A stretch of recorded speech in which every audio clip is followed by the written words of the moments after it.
मौसम था। सूरज की किरणें जंगल में चमक रही थीं। जंगल के बीचों बीच एक बड़ी झील थी, जहां सभी जानवर अपनी प्यास बुझाने आते थे। इसी जंगल में शेरू नाम का एक नटखट खरगोश रहता था। वह बहुत चतुर और हंसमुख था। उसकी दोस्ती जंगल के कई जानवरों से थी। मोंटी बंदर, गज्जू हाथी, टिल्लू कछुआ और चीनी तोता। शेरू की शरारतें शेरू को खेलना बहुत पसंद था, लेकिन कभी-कभी उसकी शरारतें हद से ज्यादा बढ़ जाती थीं। एक दिन शेरू ने सोचा कि वह अपने दोस्तों के साथ मजाक करेगा। उसने गज्जू हाथी के खाने के केले छुपा दिए और मोंटी बंदर को कहा कि कोई जादुई शक्ति उन्हें गायब कर रही है। मोंटी परेशान हो गया और भागकर गज्जू के पास गया। गज्जू भाई, तुम्हारे केले किसी जादू से गायब हो गए हैं। गज्जू चिंतित होकर अपने चारों ओर देखने लगा। तभी चीनी तोते ने हंसते हुए कहा, शायद यह शेरू की कोई शरारत होगी। सभी ने मिलकर शेरू को पकड़ लिया और वह हंसते हुए बोला, हाँ, ये मैंने ही किया था।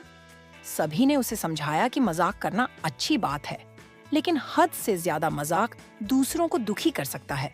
शेरू को अपनी गलती का एहसास हुआ और उसने वादा किया कि वह आगे से ऐसी शरारतें नहीं करेगा। शेरू की सूझबूझ कुछ दिनों बाद जंगल में एक बड़ी समस्या आ गई। झील का पानी अचानक सूखने लगा।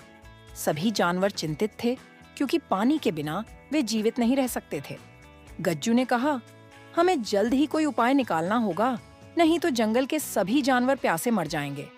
शेरू ने तुरंत अपनी बुद्धि लगाई और सोचा, अगर हम मिलकर एक नहर खोदें तो झरने का पानी झील तक आ सकता है। यह सुनकर सभी जानवर खुश हो गए। गज्जू और मोंटी ने अपनी ताकत लगाकर मिट्टी हटाना शुरू किया। टिल्लू कछुआ अपनी धीमी चाल में भी मेहनत करता रहा और चीनी तोता अपनी चोंच से छोटी-छोटी टहनियां हटाने लगा।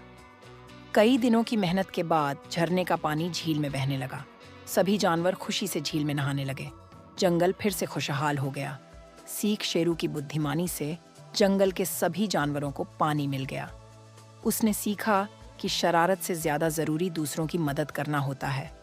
उसके दोस्त भी बहुत खुश हुए और बोले, शेरू, तुमने आज सच में साबित कर दिया कि होशियारी और मेहनत से कोई भी समस्या हल हो सकती है। उस दिन के बाद शेरू ने अपनी चतुराई का उपयोग केवल अच्छे कामों के लिए करने का निश्चय किया। अब वह सिर्फ मजाक ही नहीं करता, बल्कि जरूरत पड़ने पर अपने दोस्तों की मदद भी करता था। कहानी से शिक्षा: 1. जरूरत से ज्यादा मजाक परेशानी का कारण बन सकता है। 2. मिलकर काम करने से बड़ी समस्या हल हो सकती है। 3. चतुराई और मेहनत से हर मुश्किल आसान बन सकती है। जंगल में शेरू और उसके दोस्तों की यह कहानी हमेशा याद रखी जाती रही।